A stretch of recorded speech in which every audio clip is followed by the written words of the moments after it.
Hello guys, welcome to further classes. कैसे हैं आप सब लोग। तो गाइज आज के इस क्लास के अंदर बात करेंगे पारिस्थितिकी के बारे में, जिसको बोलते हैं इकोलॉजी। बहुत ही इंपॉर्टेंट टॉपिक है आपके एग्जाम के पॉइंट ऑफ व्यू से, क्योंकि एग्जाम के अंदर क्वेश्चन पूछे जाते हैं। ओके, तो आप इस वीडियो को अंत तक जरूर देखेगा, जिससे कि आपको इस वीडियो से फायदा मिल सके। आज जो हम बात करेंगे वो बात करने वाले हैं सेट 1 की। ठीक है, टोटल कितने सेट है? 3 सेट है, जिसके अंदर 150 इंपोर्टेंट क्वेश्चन है, जो आपकी एग्जाम के लिए बहुत ही इंपोर्टेंट है। ओके, तो चलिए चलते हैं अपने इंपोर्टेंट क्वेश्चंस की तरफ। सबसे पहले अगर मैं बात करूं क्वेश्चन से पहले कि इकोलॉजी, जिसको बोलते हैं पारिस्थितिकी, इसका मतलब क्या होता है। ठीक है, इकोलॉजी के बारे में हम लोग बात करेंगे। अगर मैं इकोलॉजी के वास्तविक अर्थ की अगर मैं बात करूं तो इसका अर्थ होता है घर का अध्ययन, जिसको बोलते हैं इकोलॉजी। ठीक है, यह क्या है? जीव विज्ञान की एक शाखा है, जिसमें जीव समुदायों का उसके वातावरण के साथ साथ पारस्परिक संबंधों का अध्ययन करते हैं इसके अंदर। ठीक है, और प्रत्येक जंतु या वनस्पति एक निश्चित वातावरण में रहता है, और इस विषय में व्यक्ति, जनसंख्या, समुदायों और इकोसिस्टम का अध्ययन होता है। यह तो हो गया अपना इकोलॉजी, जिसको बोलते हैं पारिस्थितिकी। चलते हैं अपने इंपोर्टेंट क्वेश्चंस की तरफ। फर्स्ट क्वेश्चन देखिए। फर्स्ट है कि ओरण किसे कहते हैं। ओरण के बारे में अपन को पूछा गया है, तो ओरण कहते हैं पवित्र वन को। ऑप्शन नंबर डी अपना क्या होगा? सही आंसर हो गया इस क्वेश्चन का। ओके, अगला क्वेश्चन देखिए। अगला है पर्यावरण व पारिस्थितिकी का जैविक घटक क्या है। जैविक घटक की बात की गई है, तो जैविक घटक इसमें से क्या हो गया? वनस्पति। ऑप्शन नंबर डी अपना क्या होगा? सही आंसर हो गया इस क्वेश्चन का। अगर हम बात करते हैं, यहां पे पूछा गया जैविक घटक के बारे में। एक होता है अजैविक घटक, एक जैविक और अजैविक घटक हो गया। अगर जैविक घटक की मैं बात करूं, इनको जीवित घटक के रूप में चिन्हित किया जाता है, जैसे पौधे हो गया, प्राणी हो गए, मानव, जंतु, परजीवी, सूक्ष्मजीवी। ठीक है, इसमें हम दोनों जीवों को शामिल करते हैं। ध्यान रखना, इसके अंदर अपन जैविक घटक के अंदर अपन दो जीवों को शामिल करते हैं। एक तो वो होते हैं जिनका उपभोग किया जा रहा है, और एक वो होते हैं जो उपभोग करते हैं। यह हो गया जैविक घटक के रूप में। अजैविक घटक की अगर मैं बात करूं, तो अजैविक घटक पर्यावरण में उपस्थित निर्जीव भौतिक व रासायनिक कारक होते हैं, वो होते हैं अजैविक घटक। मींस कि जैविक घटक के अपोजिट। ओके, अगला क्वेश्चन देखिए। अगला है पर्यावरण व पारिस्थितिकी का भौतिक घटक क्या है। भौतिक घटक की बात की गई है, तो भौतिक घटक इसके अंदर हो जाएगा प्रवाहित जल। जिस प्रकार से जैविक घटक हो गया वनस्पति, उसी प्रकार से भौतिक घटक की यहां पे बात की गई है, तो वो हो गया प्रवाहित जल। ऑप्शन नंबर सी अपना सही आंसर हो गया इस क्वेश्चन का। अगर मैं बात करूं भौतिक घटक के बारे में, मृदा, वायु तथा जल संगठक है, वो इन्हीं कारकों से मिलकर बना होता है। भौतिक घटक की बात करते हैं तो हो गया मृदा हो गया, जल हो गया, वायु हो गया। ठीक है, याद रखना इंपॉर्टेंट है। अगला क्वेश्चन देखिए। अगला है जीवों तथा पर्यावरण के पारस्परिक संबंधों का अध्ययन क्या कहलाता है। पारस्परिक संबंधों के अध्ययन के बारे में पूछा गया है, तो क्या है इसका आंसर? पारिस्थितिकी। मैंने आपको बताया था इकोलॉजी जिसको हम कहते हैं। ऑप्शन नंबर डी अपना सही आंसर हो गया इस क्वेश्चन का। ठीक है, वास्तविक अर्थ घर का अध्ययन। अगला क्वेश्चन देखिए। इकोलॉजी शब्द का सर्वप्रथम प्रयोग किसने किया।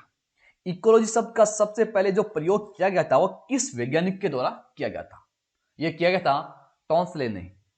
ऑप्शन नंबर बी अपना सही आंसर हो गया इस क्वेश्चन का। ओके, सबसे पहले इकोलॉजी शब्द का प्रयोग किया गया था। अगला क्वेश्चन देखिए।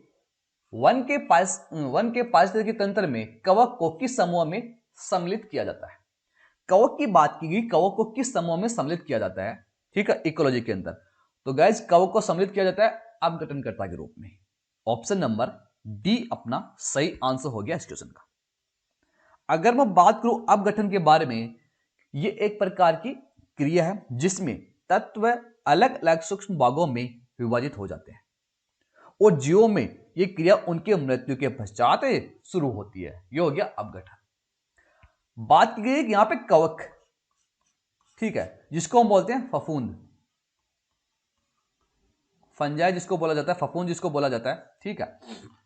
ये क्या होते हैं, एक प्रकार के जीव हैं जो अपना जो भोजन है वो सड़े गले मृत कार्बनिक पदार्थों से प्राप्त करते हैं, वो होते हैं फफूंद, कवक, फंजाई। ओके। और साथ ही साथ गाइस, अगर आपको ये वीडियो पसंद आ रहा है तो इस वीडियो को लाइक कीजिए, आप कमेंट कर सकते हैं और उसको ज्यादा से ज्यादा शेयर करें।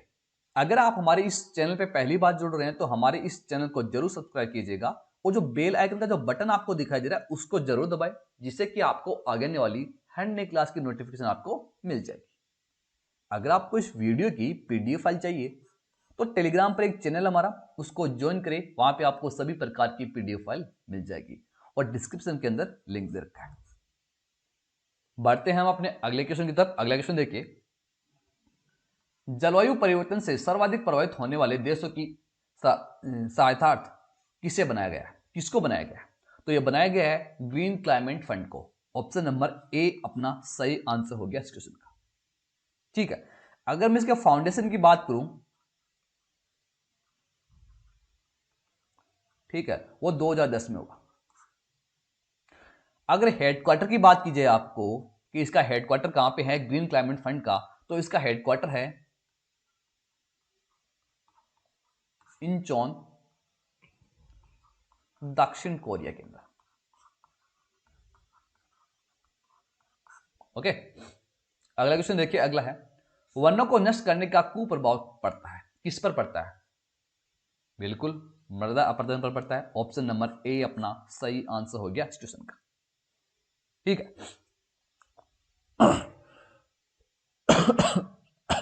अगर बात की जाए मृदा अपरदन क्या है, मृदा अपरदन की अगर मैं बात करूं तो मिट्टी की ऊपरी परत का विस्थापन होना या नष्ट हो जाना, ठीक है। यह किसकी वजह से होता है? हवा से, पानी से, बर्फ से और मनुष्य, जानवर आदि की गतिशील गतिविधियों के कारण मृदा अपरदन होता है। अगला क्वेश्चन है कि पहाड़ों पर काफी नमी व जल होता है और फिर भी यहां मरुद्भिद क्यों होते हैं? क्योंकि गाइस यहां पर ढलानों के कारण जो पानी है वो बह जाता है और पौधों द्वारा उपयोग में नहीं लाया जाता, इसलिए ऑप्शन नंबर बी अपना सही आंसर हो गया इस क्वेश्चन का। ओके। जैसे पहाड़ है, बरसात का पानी यहां पे आएगा तो यहां पे ठहरेगा थोड़ी, वो नीचे की तरफ चला जाएगा और यहां पे जो पौधे हैं लगे हुए हैं वो इस पानी का उपयोग नहीं कर पाएंगे, इसलिए। अगला क्वेश्चन है कि प्राकृतिक पारिस्थितिक तंत्र का उदाहरण क्या है, उसके एग्जाम्पल की बात की गई है प्राकृतिक है, तो गाइस वो है झील। ऑप्शन नंबर सी अपना सही आंसर हो गया इस क्वेश्चन का। अगला क्वेश्चन देखिए, अगला है, कृत्रिम पारिस्थितिक तंत्र का उदाहरण क्या है? तो इसका उदाहरण है खेत। ऑप्शन नंबर सी अपना सही आंसर हो गया इस क्वेश्चन का। अगला जो क्वेश्चन पूछा गया है वो पूछा गया लवणीय जल पारिस्थितिक तंत्र का उदाहरण क्या है? लवणीय जल की बात की गई तो गाइज वो है परवाल भित्ति। ऑप्शन नंबर बी अपना सही आंसर हो गया इस क्वेश्चन का। ओके, चलो बात करते हैं परवाल भित्ति के बारे में कि परवाल भित्ति क्या है। ये समुद्र के भीतर स्थित चट्टान है जो परवालों द्वारा छोड़े गए कैल्शियम कार्बोनेट से मिलकर बनी होती है। किससे मिलकर बनी होती है यह भी ध्यान रखना, पूछा जा सकता है। कैल्शियम कार्बोनेट से, कैल्शियम कार्बोनेट से मिलकर बनी होती है। यह होती है 3 प्रकार की, ठीक है। एक हो गया तटीय,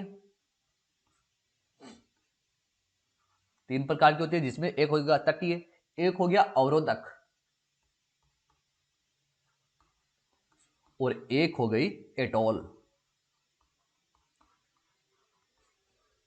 ओके। अगर एक बात की जाए सबसे बड़ी परवाल भित्ति कौन सी है, ये एग्जाम में क्वेश्चन बहुत बार पूछा गया है। सबसे बड़ी परवाल भित्ति की बात की गई है, मैं यहां पे आपको लिख देता हूं कि सबसे बड़ी प्रवाल भित्ति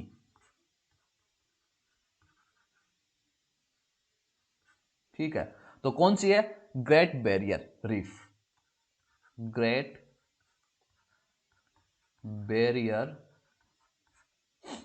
रीफ कहां पे आपको यह भी पता होना चाहिए, यह है ऑस्ट्रेलिया के अंदर। ओके। अगला क्वेश्चन देखिए, स्वच्छ जल पारिस्थितिक तंत्र का उदाहरण क्या है? स्वच्छ जल की बात की गई है जिसके अंदर आता है तालाब। ऑप्शन नंबर डी अपना क्या होगा, सही आंसर हो जाएगा इस क्वेश्चन का। अगले क्वेश्चन की तरफ चलते हैं। अगला क्वेश्चन देखिए,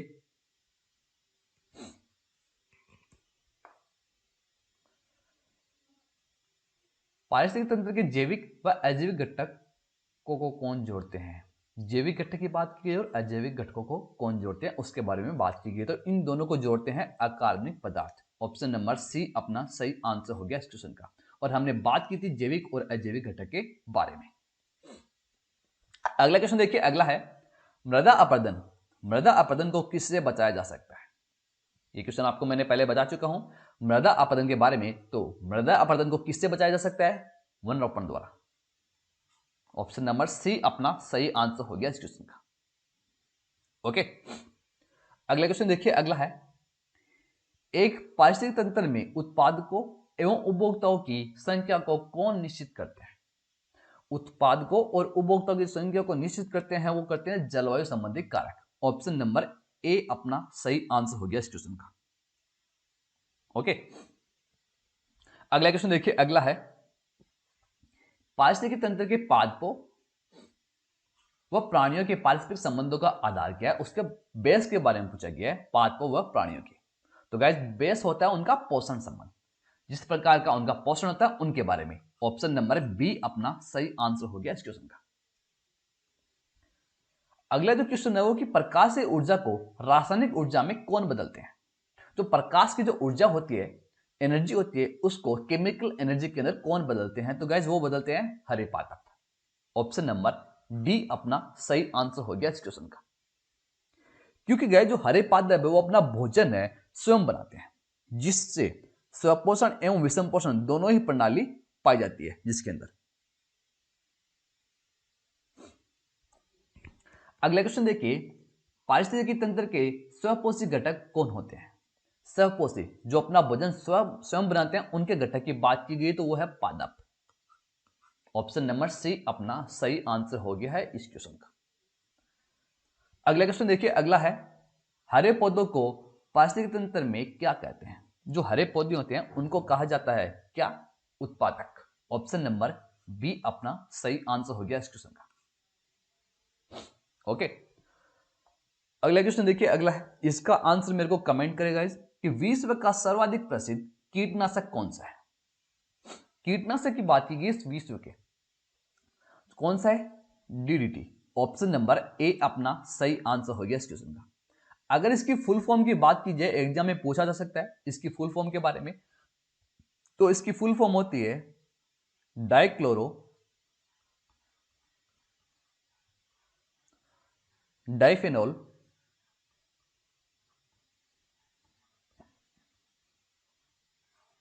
और ट्राइक्लोरोइथेन।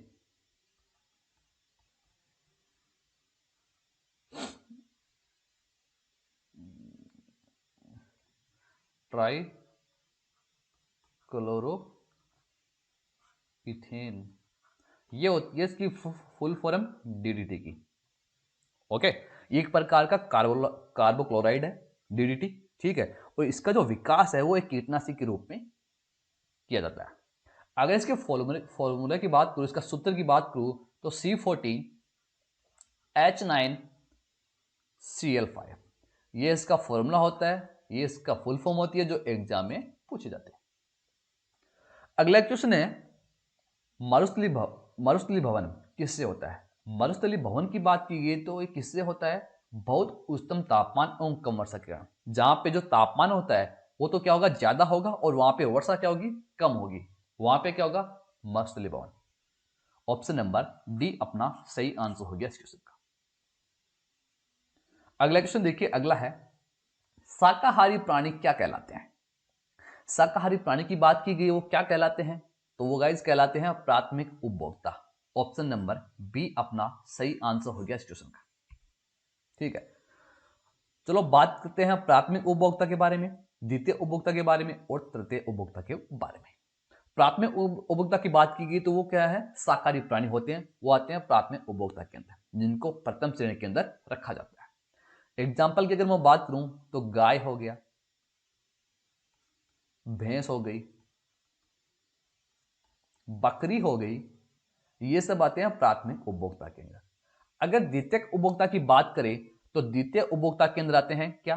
कीट, मेंढक, क्योंकि ये प्रथम श्रेणी के उपभोक्ताओं पर निर्भर रहते हैं। तो इसके अंदर आ गए कीट आ गए, जितने भी कीट पतंग है वो आ गए, मेंढक आ गया, ये सब आते हैं किसके अंदर? द्वितीयक उपभोक्ता के अंदर। तृतीयक उपभोक्ता की बात करें तो ये सभी जंतु जो भोजन के लिए किसके ऊपर निर्भर रहते हैं? द्वितीयक उपभोक्ताओं के ऊपर, मीन्स की द्वितीय श्रेणी के उपभोक्ताओं पर निर्भर रहते हैं, वो आते हैं तृतीयक उपभोक्ता के अंदर। जैसे बाज हो गया, शेर हो गया, गिद्ध हो गया, ठीक है, ये आते हैं तृतीयक उपभोक्ता के अंदर। ओके, अगला क्वेश्चन देखिए, इसका आंसर कमेंट करें कि कुत्ता किस वर्ग में आता है। कुत्ते की बात की गई है, ठीक है, तो ये आता है द्वितीयक उपभोक्ता के अंदर। ऑप्शन नंबर बी अपना सही आंसर हो गया इस क्वेश्चन का। अगला क्वेश्चन देखिए, सर्वहारी जंतु किस वर्ग में आते हैं? सर्वहारी जंतु की बात की गई तो गाइज वो आते हैं द्वितीयक उपभोक्ता के अंदर। ऑप्शन नंबर सी अपना सही आंसर हो गया इस क्वेश्चन का।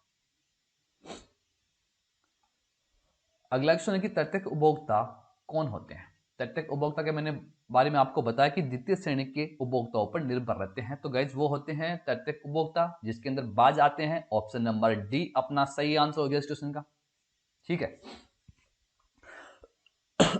अपन हाथी को किसके अंदर रख सकते हैं? हाथी को अपन रख सकते हैं प्राथमिक उपभोक्ता के अंदर। अगला क्वेश्चन देखिए, शेर किस वर्ग में सम्मिलित है? आपको पता है शेर को हम रखते हैं तृतीयक उपभोक्ता के अंदर। ऑप्शन नंबर डी अपना सही आंसर हो गया इस क्वेश्चन का। अगला क्वेश्चन देखिए, गिद्ध किस वर्ग में आता है? गिद्ध को हम रखते हैं तृतीयक उपभोक्ता के अंदर। ऑप्शन नंबर डी अपना सही आंसर हो गया इस क्वेश्चन का, क्योंकि गिद्ध है वो द्वितीयक श्रेणी उपभोक्ताओं के अंतर्गत निर्भर रहते हैं। अगला क्वेश्चन देखिए, प्रकृति का सफाई कर्मी किसे कहा जाता है? प्रकृति का सफाई कर्मी की बात की गई तो गिद्ध को कहा जाता है। ऑप्शन नंबर बी अपना सही आंसर हो गया इस क्वेश्चन का। चलते हैं अपने अगले क्वेश्चन की तरफ। अगला क्वेश्चन देखिए, समाजक उपभोक्ता की श्रेणी में कौन सम्मिलित है? तो हम सम्मिलित करते हैं इसके अंदर दीमक को। ऑप्शन नंबर ए अपना सही आंसर हो गया इस क्वेश्चन का। और आप लोगों ने दीमक देखी होगी, मोस्टली क्या ये लकड़ी के अंदर लगती है। लकड़ी के अंदर आपने देखा होगा लकड़ी एक जगह अगर पड़ी रहती है तो उसके नीचे दीमक नकलें लगती है, ठीक है। अगला क्वेश्चन है कि अपघटक जीवों का उदाहरण कौन है? उनके एग्जाम्पल की बात कीजिए अपघटक जीवों के, तो गैस वो होता है कवक, जिसको बोलते हैं फंजाई, फफूंद। ऑप्शन नंबर सी अपना सही आंसर हो गया इस क्वेश्चन का। अगर मैं कवक के बारे में और बात करूं तो एक प्रकार के जीवी है ये, जो अपना भोजन सड़े गले मृत कार्बनिक पदार्थों से बनाते हैं, प्राप्त करते हैं। अगला क्वेश्चन है, बैक्टीरिया किस श्रेणी में सम्मिलित है? बैक्टीरिया की बात की गई यहां पे, तो बैक्टीरिया होता है उसको सम्मिलित किया जाता है अपघटक श्रेणी के अंदर। ऑप्शन नंबर बी अपना सही आंसर हो गया इस क्वेश्चन का। अगला क्वेश्चन देखिए, जैव बार में कौन सम्मिलित है? जैव बार के अंदर सम्मिलित किया जाता है समस्त जीवों को। नाम से थोड़ा स्पष्ट हो रहा है, जैव बार मीन्स कि समस्त जीवों को सम्मिलित किया जाता है, तो ऑप्शन नंबर डी अपना सही आंसर हो गया इस क्वेश्चन का।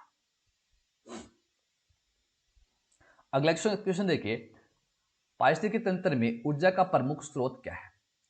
इकोलॉजी के अंदर एनर्जी का प्रमुख स्रोत की बात की गई तो गाइज वो होता है सूर्य, सूरज, सन जिसको हम बोलते हैं। ऑप्शन नंबर बी अपना सही आंसर हो गया इस क्वेश्चन का।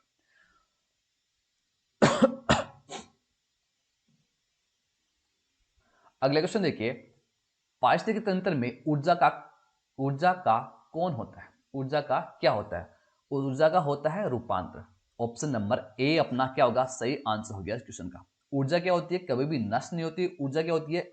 एक रूप से दूसरे रूप में चेंज हो जाती है, मीन्स कि उसका रूपांतरण हो जाता है। अगला क्वेश्चन देखिए, पारिस्थितिकी तंत्र में ऊर्जा का ह्रास किससे होता है? किससे होता है ऊर्जा का ह्रास? वो होता है रूपांतरण से एक रूप से दूसरे रूप में, मीन्स कि एक फॉर्म से दूसरे फॉर्म में चले जाना, उससे क्या होता है? ऊर्जा का ह्रास हो जाता है। ऑप्शन नंबर सी अपना सही आंसर हो गया इस क्वेश्चन का। अगला क्वेश्चन देखिए, अगला है हरे पौधे सूर्य प्रकाश को किस में बदलते हैं? हरे पौधे, हरे पादप की बात की गई, जो सूर्य को प्रकाश होता है उसको किस में बदलते हैं? उसको बदलते हैं रासायनिक ऊर्जा में। ऑप्शन नंबर बी अपना सही आंसर हो गया इस क्वेश्चन का। ओके, अगला क्वेश्चन देखिए, पादपों से शाकाहारी जीवों में कितनी ऊर्जा पहुंचती है? जो पादप होते हैं वो शाकाहारी जीवों में कितनी ऊर्जा पहुंचाते हैं? 10%। ऑप्शन नंबर ए अपना क्या होगा? सही आंसर हो गया इस क्वेश्चन का। ओके,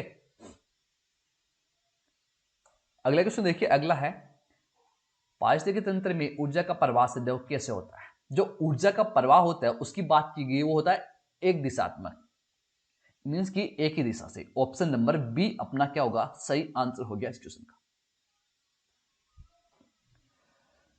पारिस्थितिकी तंत्र में ऊर्जा सदैव किस स्तर को प्रभावित करती है? ऊर्जा की बात की गई है कि वो किस स्तर से प्रभावित करती है, कि निम्न स्तर से या उच्च स्तर से या समान स्तर से। तो गाइस, ऊर्जा का जो प्रवाह होता है पारिस्थितिकी तंत्र के अंदर वो होता है उच्च स्तर से निम्न स्तर की ओर। ऑप्शन नंबर ए अपना क्या होगा? सही आंसर हो गया इस क्वेश्चन का। अगला क्वेश्चन है कि पारिस्थितिकी तंत्र में विभिन्न रासायनिक तत्वों का प्रवाह कैसे होता है? वो होता है चक्रीय रूप से। ऑप्शन नंबर सी अपना सही आंसर हो गया इस क्वेश्चन का। आई होप कि गाइज आपको ये वीडियो पसंद आ रहा होगा। बढ़ते हैं हम अपने अगले क्वेश्चन की तरफ। अगला क्वेश्चन देखिए, ऊर्जा का गैर परंपरागत स्रोत कौन सा होता है? ऊर्जा का, एनर्जी का गैर परंपरागत स्रोत की बात की गई तो गाइज वो होता है सौर विकिरण। ऑप्शन नंबर सी अपना सही आंसर हो गया इस क्वेश्चन का। अगला क्वेश्चन देखिए, अगला है अवसादी चक्र में किसका प्रभाव होता है? अवसादी चक्र के अंदर प्रभाव होता है खनिजों का। ऑप्शन नंबर बी अपना सही आंसर हो गया इस क्वेश्चन का। ओके, बढ़ते हैं हम अपने अगले क्वेश्चन की तरफ। अगला क्वेश्चन देखिए, खाद्य श्रृंखला की प्रत्येक कड़ी क्या कहलाती है? खाद्य श्रृंखला होती है, ठीक है, उसकी जो कड़ी होती है उसकी प्रत्येक कड़ी को क्या कहलाते हैं, क्या कहा जाता है? पोषण स्तर। ऑप्शन नंबर सी अपना सही आंसर हो गया इस क्वेश्चन का। अगला क्वेश्चन है हरे पादप भोजन श्रृंखला के किस स्थान पर होते हैं? अच्छा क्वेश्चन है, एग्जाम में बहुत बार पूछा भी गया है। हरे पादप होते हैं, ठीक है, भोजन श्रृंखला के किस स्थान पर होते हैं? तो गाइज वो होते हैं प्रारंभ के अंदर। ऑप्शन नंबर ए अपना क्या होगा? सही आंसर हो गया इस क्वेश्चन का। प्रारंभ के अंदर ही हरे पादप होते हैं, वो भोजन श्रृंखला के अंदर पाए जाते हैं। अगला क्वेश्चन पूछा गया कि जीवों के मध्य भोजन प्राप्त करने की निश्चित पोषण क्रम को क्या कहते हैं? उस निश्चित पोषण क्रम को कहते हैं खाद्य श्रृंखला। ऑप्शन नंबर बी अपना सही आंसर हो गया इस क्वेश्चन का। अगला क्वेश्चन देखिए, अगला है जीवों में ऊर्जा का स्थानांतरण किसके द्वारा होता है? खाद्य श्रृंखला से होता है। ऑप्शन नंबर सी अपना सही आंसर हो गया इस क्वेश्चन का। अगला क्वेश्चन देखिए, अगला है एकाधिक खाद्य श्रृंखला के किस स्तर पर मिलने से क्या बनता है? एकाधिक खाद्य श्रृंखला के किसी स्तर पर मिलने से क्या बनता है, इसके बारे में अपन को पूछा गया है, ठीक है। तो क्या बनता है? खाद्य जाल। ऑप्शन नंबर बी अपना सही आंसर हो गया इस क्वेश्चन का। अगला क्वेश्चन देखिए, खाद्य श्रृंखला के अंतिम सिरे पर कौन होते हैं? ये खाद्य श्रृंखला होगी, ठीक है, ये खाद्य श्रृंखला हो गई। यहां पे अगर प्रारंभ की बात की जाए तो वो होते हैं हरे पादप से। अगर अंतिम सिरे की बात की जाए यहां के, तो अंतिम सिरे पर कौन होते हैं? अंतिम सिरे की बात की गई तो वो होते हैं अपघटक। ऑप्शन नंबर ए अपना क्या होगा? सही आंसर हो गया इस क्वेश्चन का। अगला क्वेश्चन देखिए, अगला है खाद्य श्रृंखला की सबसे कमजोर कड़ी कौन होती है? खाद्य श्रृंखला की सबसे कमजोर कड़ी की बात की गई है तो गाइस वो होती है सर्वोच्च उपभोक्ता। सर्वोच्च उपभोक्ता ही खाद्य श्रृंखला की सबसे कड़ी कमजोर है। ऑप्शन नंबर डी अपना सही आंसर हो गया इस क्वेश्चन। सबसे कमजोर कड़ी की बात की गई तो वो है सर्वोच्च उपभोक्ता। ओके, तो गाइस ये थे कुछ इंपॉर्टेंट क्वेश्चंस इकोलॉजी के, जो आपकी एग्जाम के पॉइंट ऑफ व्यू से बहुत ही इंपॉर्टेंट है, क्योंकि एग्जाम के अंदर क्वेश्चन पूछे जाते हैं। आई होप कि आपको ये वीडियो पसंद आया होगा। अगर आपको ये वीडियो पसंद आए, इस वीडियो को लाइक कीजिए और ज्यादा से ज्यादा शेयर कीजिए। तो गाइस मिलते हैं नेक्स्ट क्लास में नेक्स्ट इंपॉर्टेंट एंड धमाकेदार क्वेश्चन के साथ। तब तक के लिए thank you, good bye and take care.